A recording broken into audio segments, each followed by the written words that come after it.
1 week after my brother vanished, an unsettling, foul stench began emanating from my mattress. Upon slicing it open, I uncovered the horrifying sight of my brother's lifeless body.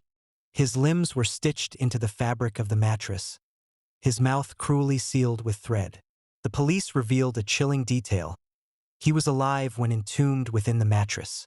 He had been stitched into it while still breathing. I was shattered. For an entire week, I had unknowingly slept atop my brother's dead body. No leads or evidence were uncovered by the police. No fingerprints, no traces of skin on my brother's body. The odd, unsettling expression on the face of the police officer that day is etched in my memory still. He described it as if his little brother had somehow managed to climb into a mattress and then stitched himself inside. I couldn't bring myself to believe such a tale. His brother was merely 12. Among the 3 children their mother had, he was the youngest boy, delicate and pain-sensitive. Yet his affection for me was boundless. We were close in age, which forged a stronger bond between us. I vividly recall the morning he went missing. He came rushing into my room, panicked. "Sister," with a look of terror, my brother clung to my hand. It was damp and cold, his skin clammy with a fine sheen of sweat. Leaning close, he whispered something in my ear. That very sentence I kept from the police. He whispered fearfully that he thought he might die. At first, I took it as a jest. Children of his age are prone to flights of fancy. However, the look of genuine terror and earnestness in his eyes belied his usual joviality. "Sister, I think I'm going to die." He said it again. This time, his words held my gaze. I wondered if he had been threatened or bullied at school. He shook his head, a sheen of cold sweat on his forehead. His eyes met mine, his lips trembling as he spoke with deliberate pause. "I've discovered a secret about one of our own. She—" Suddenly, he twisted around, his face ashen. I followed his alarmed look. There was nothing behind the door. "I need to hide. She must not find me." With those haunting words, he dashed away. Since then, he vanished. Now, sitting on a newly replaced mattress, I felt a persistent, eerie smell that seemed to envelop me. I recalled a line from a book. "The stench of death in a room is an aroma that never dissipates." Wiping my tears, I dwelled on his words. He had stumbled upon a secret within our family. Mother, my elder sister, whose secret had he stumbled upon? Since our father had left with another woman, our mother had seemed like an entirely different person. She grew temperamental and easily angered, her emotional state exceedingly fragile. My elder sister, now employed, was the main financial pillar of our household. It was unfathomable that either of them could be implicated in my brother's death. Just then, my sister entered the room. Her eyes, swollen from tears, betrayed her recent sorrow. "It's not your fault," she trembled as she spoke. Her face was drawn and pallid, and at the sight, tears spilled from my eyes. She drew me into an embrace, her heartbeat thudding rapidly against me. In a hushed tone, she confessed, "Our brother was murdered by our mother." Shock rendered me motionless as I gazed at her. Her expression was grave, clearly no trace of jest. She inhaled sharply, beads of sweat dotting her fine nose, her eyes clouded with palpable fear. She then asked if I remembered the day our parents had their final, fateful argument and decided to divorce. I nodded. That morning, she had sent me and our brother to the amusement park. When we returned, we were greeted by our mother, seated impassively on the couch, who coldly announced that our father was gone. What my sister said next filled me with a profound sense of dread. That day, aware that our father planned to bring up divorce with our mother, she sent me and my brother out early. She secluded herself in her room, overhearing our parents' intense argument echoing from the living room. She was too disturbed to engage in their conflict, choosing to stay put. Initially, the voices were loud, but then, after about 5 minutes, the living room fell eerily silent. My sister couldn't sit still and cautiously opened the door. The living room was deserted. Only the sound of water dripping could be heard from the bathroom. "Mom?" she called out. No reply came. She approached the bathroom door. It was slightly open, and she leaned in to look through the crack. At this juncture, my sister paused, taking a deep breath as though to stifle her fear. Her voice shook distinctly. I saw Mom's head fully submerged in the bathtub.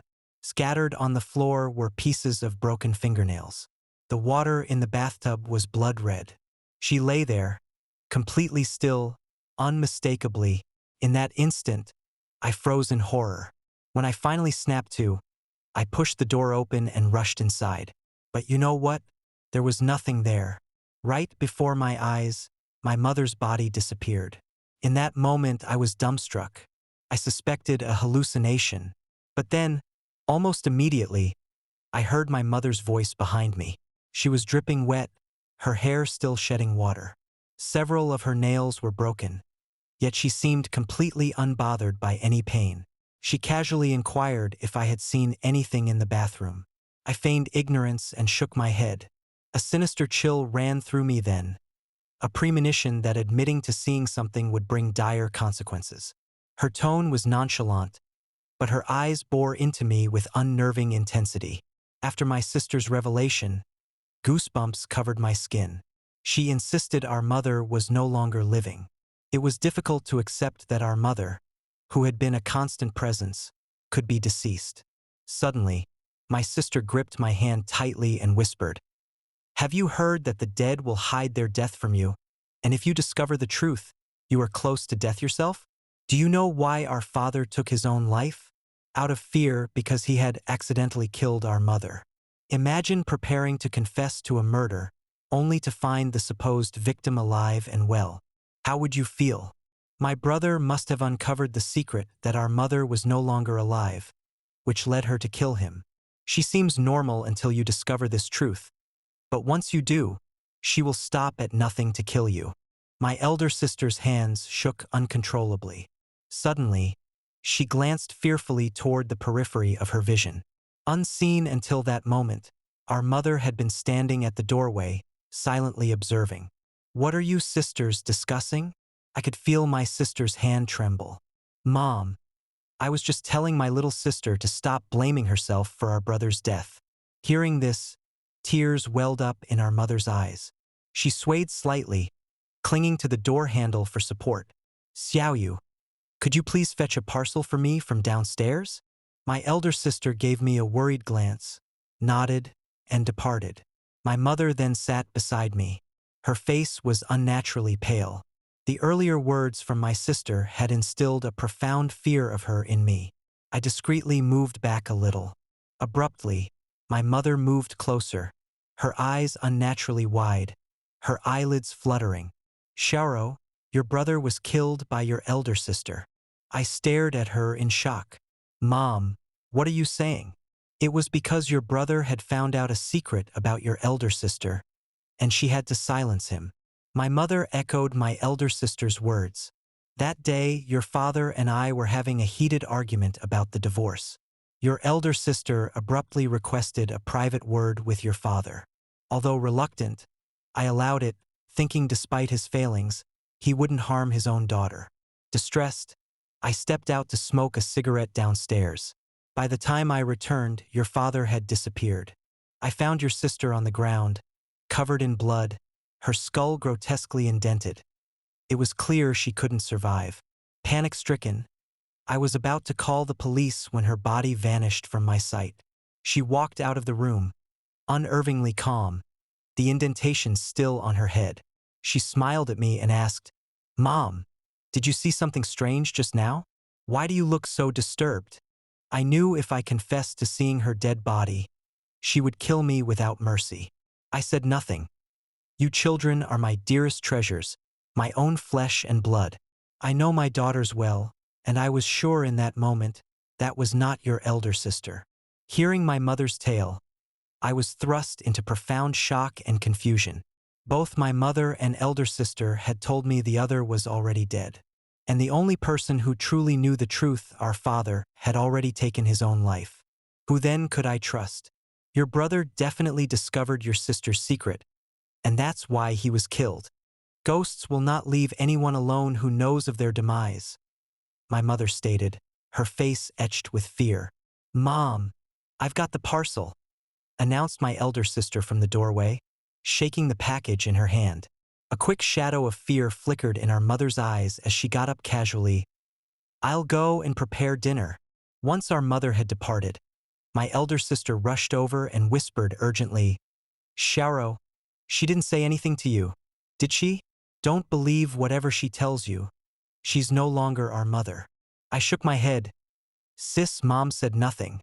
Later that night, after my shower, just as I was about to dress, I suddenly heard an unusual sound. It was the sound of dripping water. Drip, drip.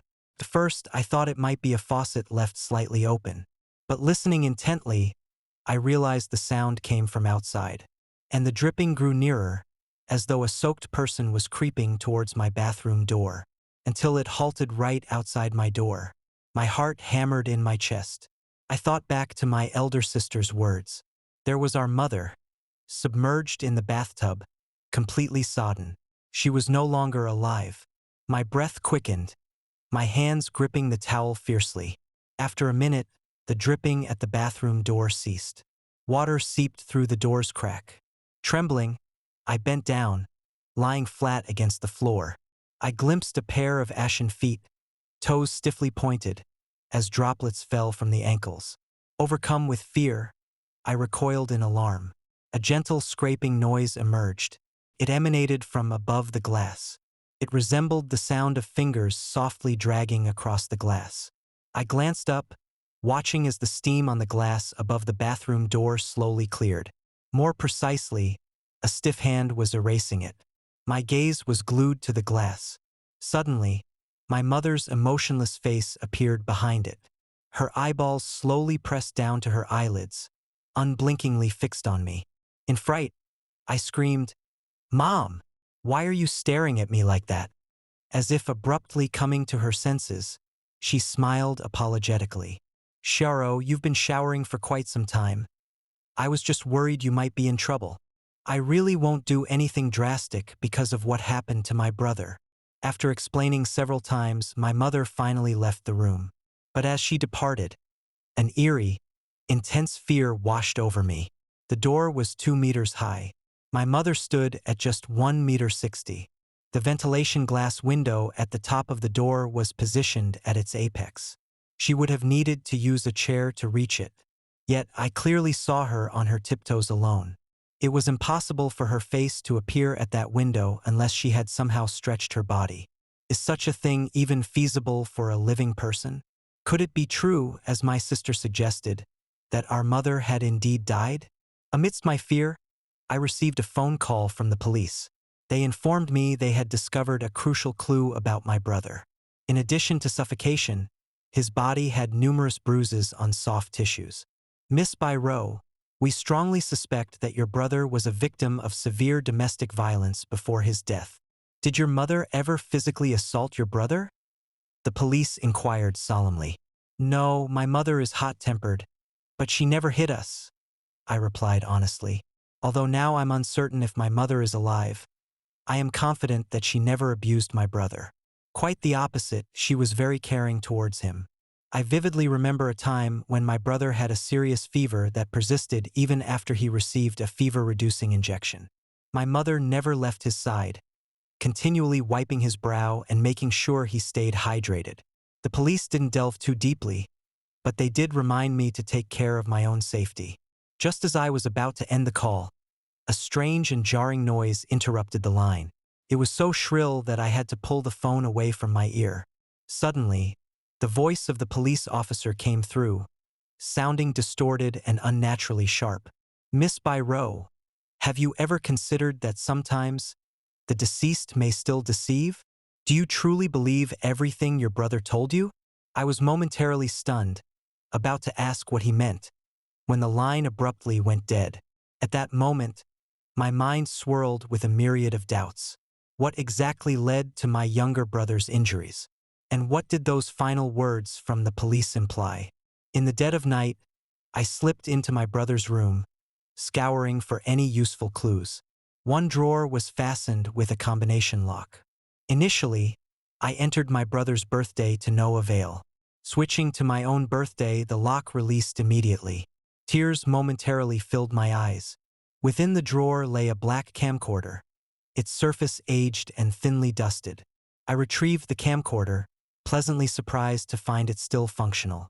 Upon activating it, I found 3 video files. I clicked on the first, labeled Surveillance, filmed half a month prior at midnight. The video depicted my brother asleep in bed, his breathing deep and even. The frame wobbled slightly, clearly handheld by someone edging closer to the unsuspecting sleeper. My pulse quickened. The camera focused intently on my brother's face from an unusual upward angle. It was as if the filmer were crouching on the floor. My breathing escalated. I then noticed something chilling. Only one set of breaths was audible, and it wasn't from the person filming. My hands shook. The video lingered on my brother's face until, in the final seconds, he abruptly opened his eyes, his expression morphing into one of stark terror. He had seen the filmer. The video cut off sharply. Stifling my dread, I moved to open the second video file. The file was labeled Odd. In the footage, my younger brother stoops, seemingly to pick something up. The camera angle is peculiar, looking down from above. The clip is fleeting, merely a few seconds.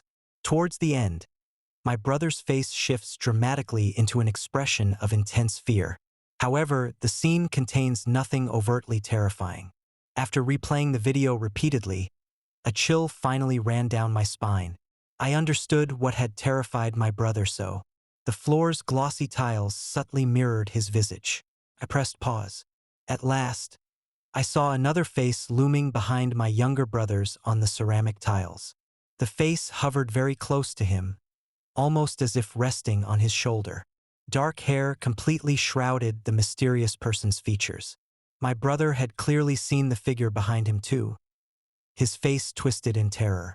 This was the source of his dread. My heart pounded even harder. The third video was titled Approaching. It opened in total darkness. Silence pervaded. I couldn't even make out any breathing. Gradually, the video brightened faintly. I watched intently, my brow furrowed.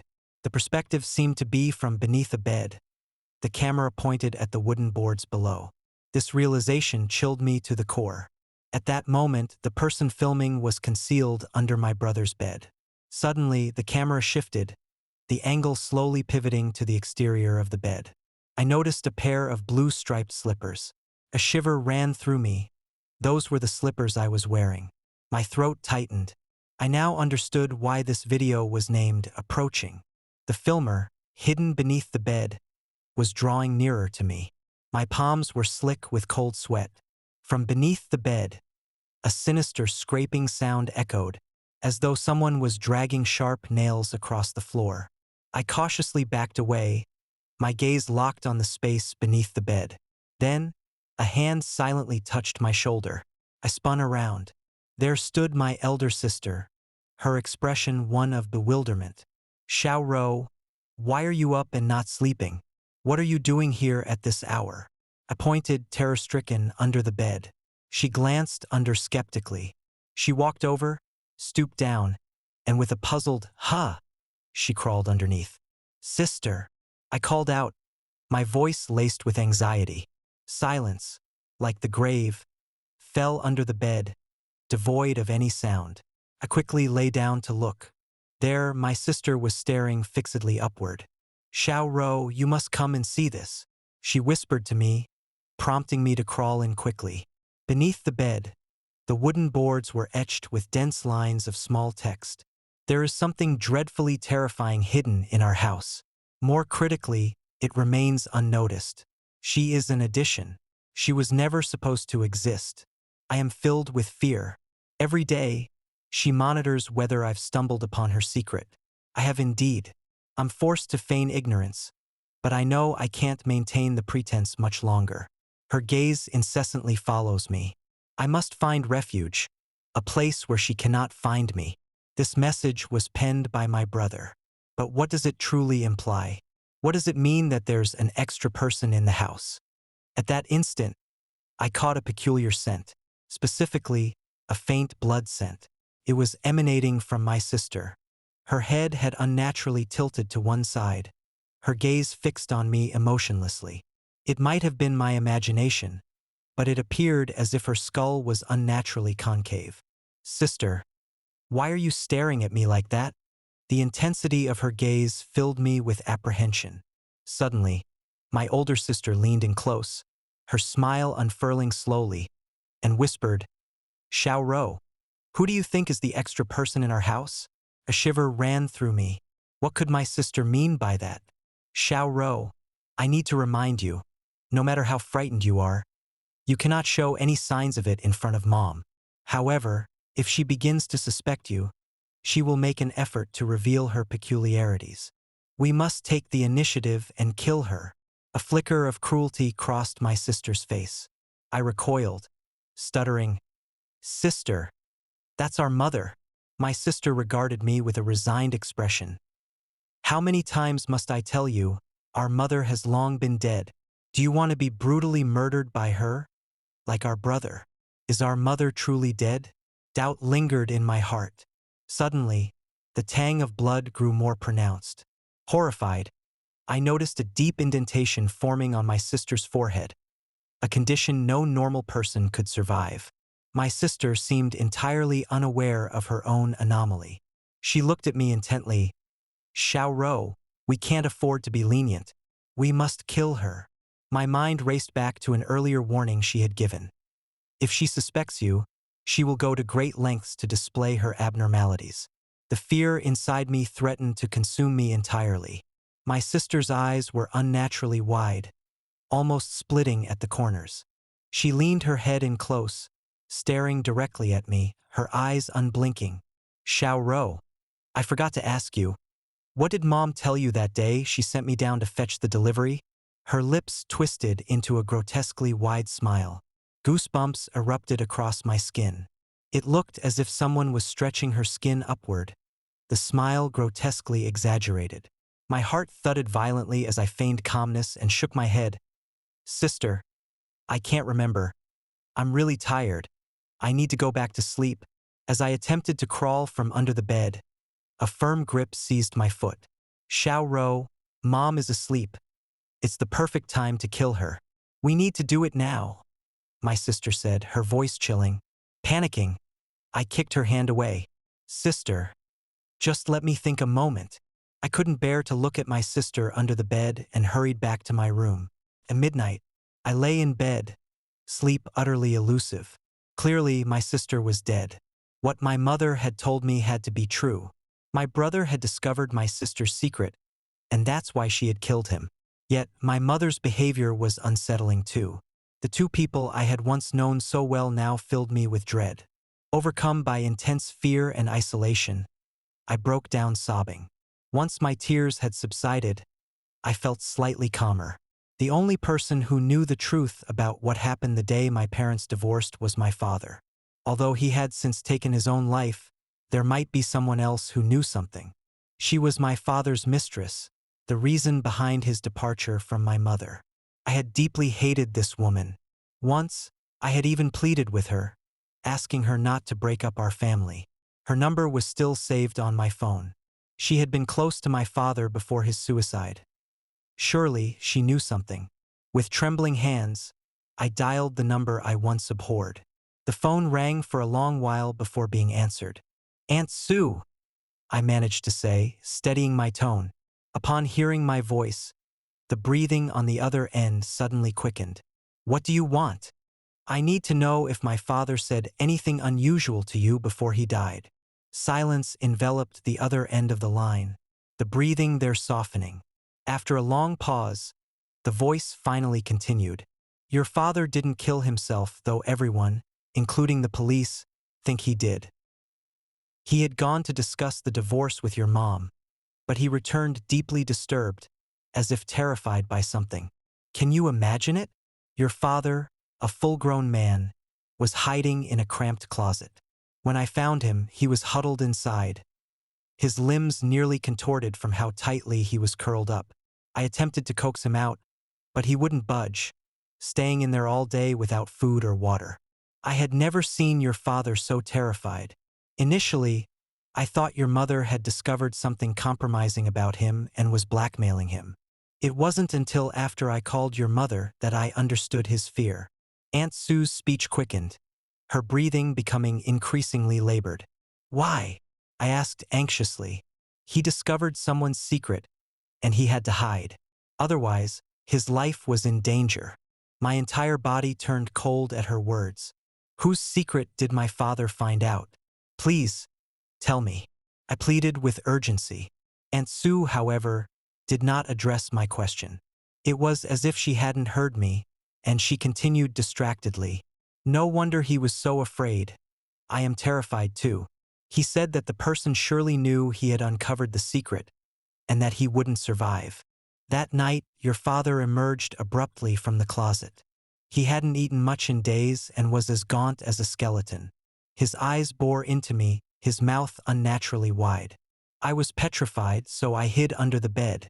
But it wasn't long before your father was lying down, staring at me. What happened next is hard to explain. It seemed as though he was yanked upwards by some force. I was too terrified to speak. Seconds later, I heard the sickening crack of bones, and then your father collapsed onto the floor, his neck grotesquely twisted. He didn't die by suicide from jumping. He died right here in our home, right in front of me. Aunt Sue's voice took on a sharp, urgent tone. Now, that person is after me because he knows I've uncovered his secret. Do you know where I've been hiding these days? I confined myself inside a refrigerator, thinking it would conceal me, but he still managed to find me. Aunt Sue's voice was tinged with a disturbing madness. I found it hard to fathom how she had endured days inside a refrigerator. It's beyond what a normal person could withstand, unless she was profoundly frightened of someone. This reminded me of something the police had said. My brother, it seemed, had willingly crawled in there himself. He had hidden in the mattress to escape someone within the house. Suddenly, Aunt Sue's voice, steeped in terror, erupted from the phone. He's here. My heart squeezed tight. I could hear footsteps.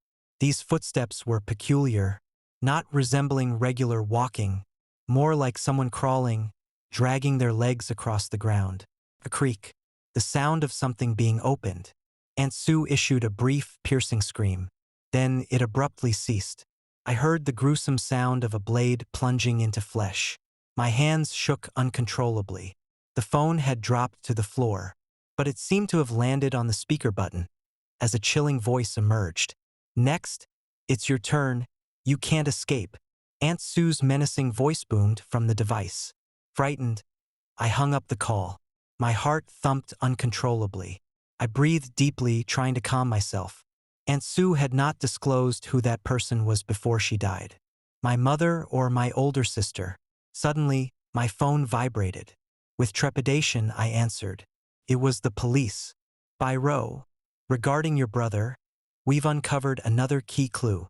Please, pay close attention to what I'm about to say. No matter what you're keeping from me now, you need to reveal everything you know, because at this moment, I'm the only one you can trust. Strangely, the officer's words instilled a deep sense of security within me. Tears streamed down my face unbidden.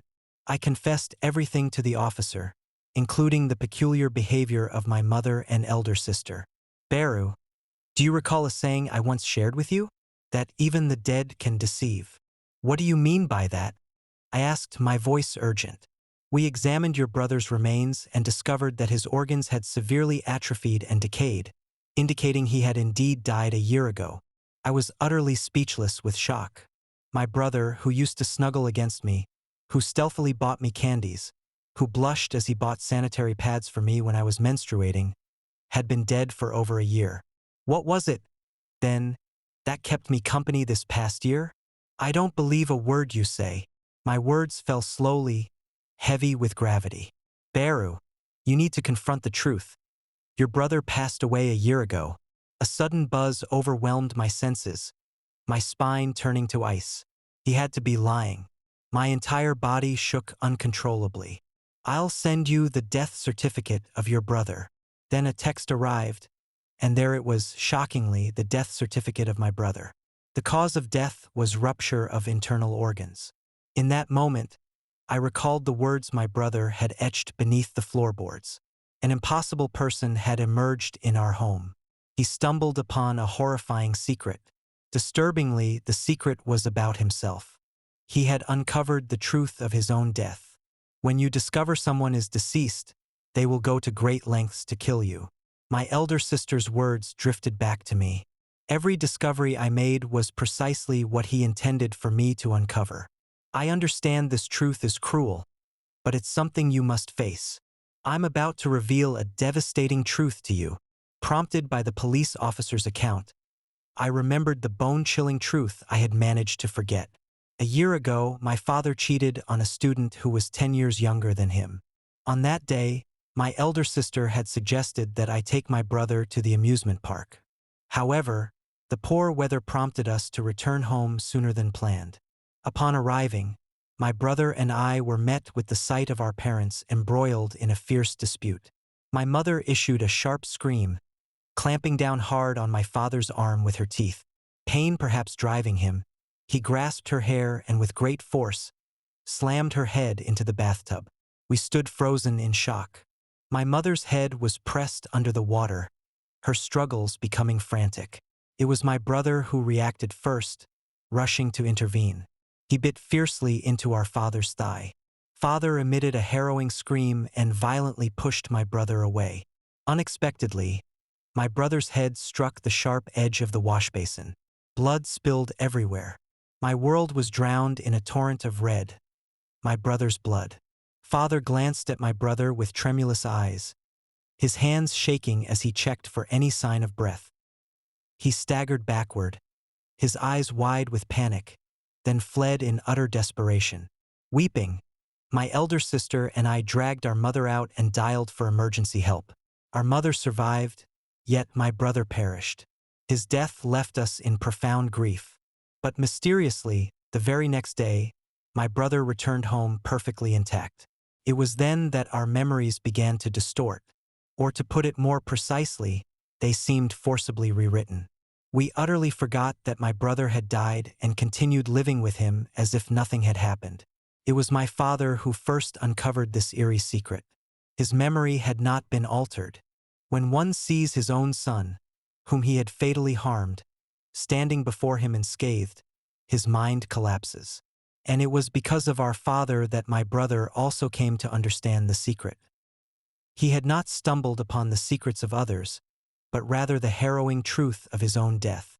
When one discovers a ghost's secret, that ghost is compelled to kill. My brother had killed our father. Suspicion had crept into my elder sister's mind regarding our father's death. She revealed to me that on the night of his death, my brother had stealthily left the house. Once suspicion is seated, secrets are swiftly exposed. My elder sister was the second to stumble upon this dreadful secret. Inevitably, she was murdered by my brother. Following her death, my brother completely assimilated her essence, even altering her memories. She came to believe that the secret she had uncovered was not about my brother, but that our mother had passed away. My brother further tampered with our mother's memory, convincing her that it was my elder sister who had died that day. He adeptly turned us against each other. His ultimate aim was to coerce me into killing the last living person, our mother. By this point, my cheeks were streaked with tears. What should I do? I murmured, voice breaking. The officer's voice was both gentle and steadfast, guiding me. Beru, maintain your composure. They must not detect that you have discovered the secret. The next steps are yours to decide. Regaining my composure, I hung up the phone, grabbed a fruit knife, and tucked it behind me. I then opened the door to my elder sister's room. She sat on the bed, her head bent forward to an unimaginable angle. Sister, I've realized, we must indeed kill mother immediately. My elder sister's head snapped up, surprise flickering across her face. Yet, the depths of her eyes were steeped in malice. Then let's do it. Let's kill her now. She advanced towards me, brimming with zeal. The next second, the fruit knife I had stashed behind my back thrust into her abdomen.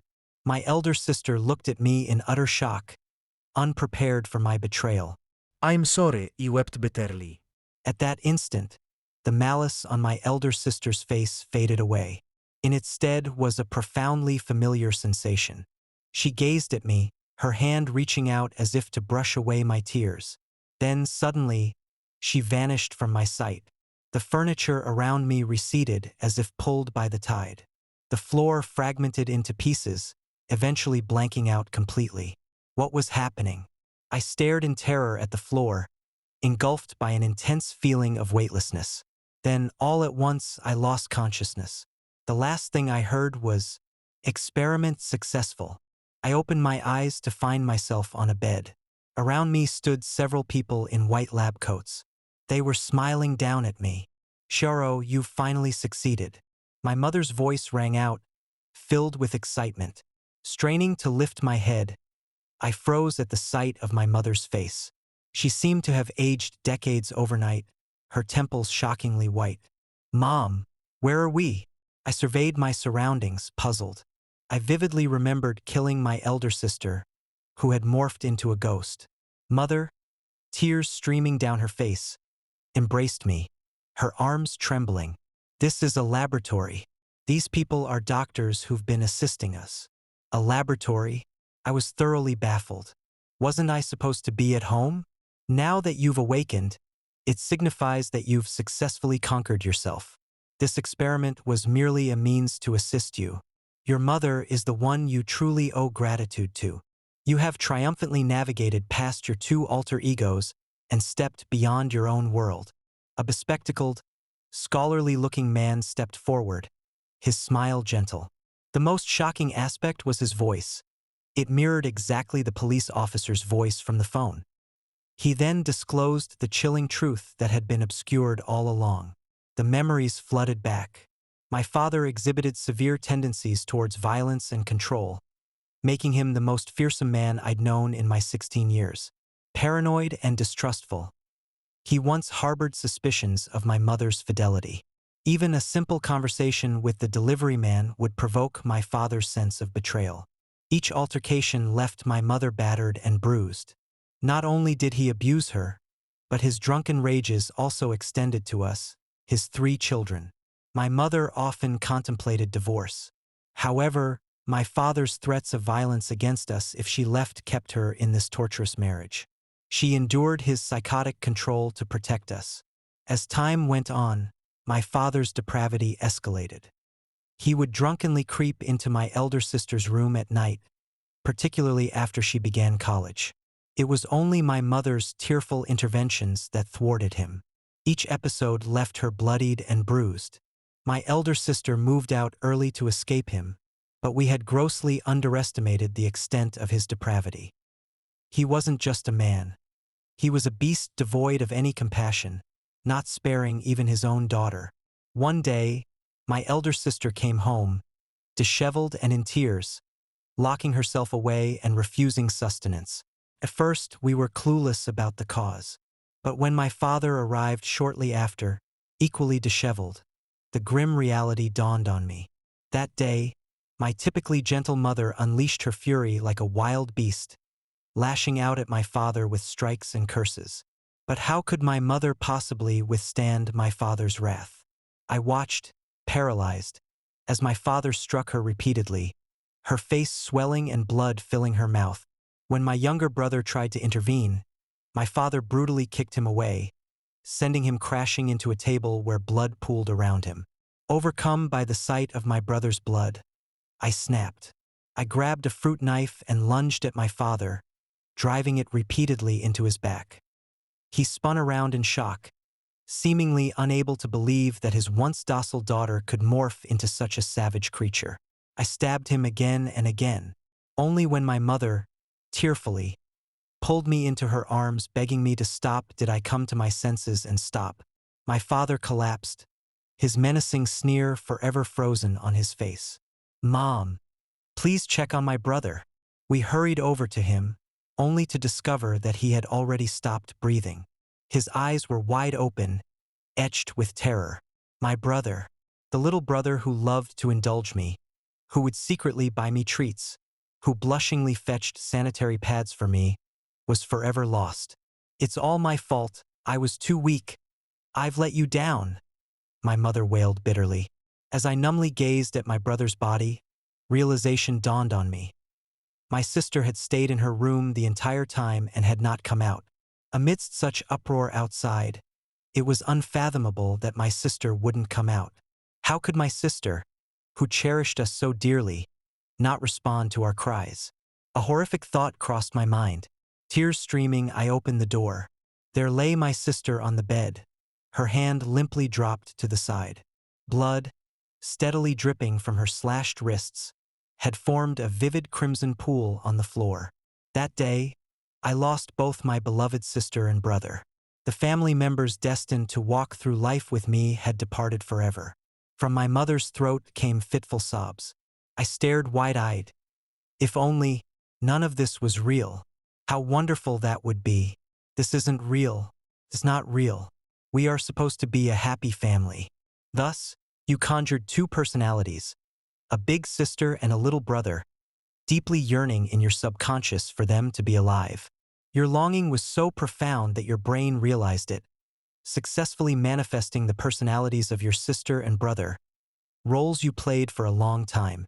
For such a unique case as yours, we employed numerous approaches, including hypnosis, yet nothing prevailed.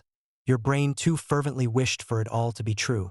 It wasn't until our professor suggested a groundbreaking experiment, one that had never previously succeeded, that involved allowing your mother's consciousness to enter your mental world to facilitate personality destruction. My mother held my hand tightly, as if terrified of losing me. The chance of success for this experiment was less than 50%. Had it failed, your mother's consciousness would have remained trapped in that mental realm, rendering her akin to a walking corpse. Despite being fully briefed on the potential dire outcomes, your mother was determined to proceed. She is a truly extraordinary and brave mother. The experiment's initial objective was to dismantle your brother's personality. Given your close bond, his personality was particularly formidable. Our experiments revealed his personality was resilient and acutely aware, detecting our intrusions from the outset. We decided to take a bold step by repeatedly implanting data into this brother personality. Despite several failures, our final attempt succeeded in convincing him that he had died. As this personality was the most devious, we needed to exploit its craftiness. We knew that the brother personality aimed to overtake the primary personality. Therefore, it was crucial for it to manipulate the sister personality to eliminate the invader, your mother. "Hello, Beru. Do you recognize my voice?" At that moment, a beautiful female doctor approached, smiling warmly. I recognized the voice, and my eyes slowly widened in recognition. It was the voice of Aunt Sue. The greatest challenge of this experiment involved interacting with the alter egos without alerting the primary personality, necessitating the inclusion of Aunt Sue to persuade the primary personality that your brother was no longer alive. "Beru, your mind is highly vigilant, constantly warding off the data we attempted to implant. As your brain's imagined police officer, I did not initially win your trust. Thanks to your mother's collaboration, I managed to subtly suggest and apply pressure, gradually reinforcing the reality of your brother's death, thereby spurring you to resist your alter egos. Essentially, they are manifestations of your consciousness. When you deeply distrust them and believe in their non-existence, they vanish. Your will shapes this world. Whatever your will dictates, the world conforms to. Thankfully, this experiment has been immensely successful." The male doctor's mouth turned up in a graceful arc. I was overwhelmed, tears blurring my vision. My mother, tears flowing, held me close. "My dear girl, from now on we must live well. Yes, we must live fully, carrying their lives forward with ours." Just then, a gentle ray of sunlight spilled through the laboratory window. "Day is breaking," the male doctor whispered softly. He then turned towards me, his lips curling into a half-smile. "Beru, after you complete your college entrance exams, would you be interested in becoming my student?" Two dragonflies darted through the window, alighting gently on my mother's and my hands. "Yes," I answered,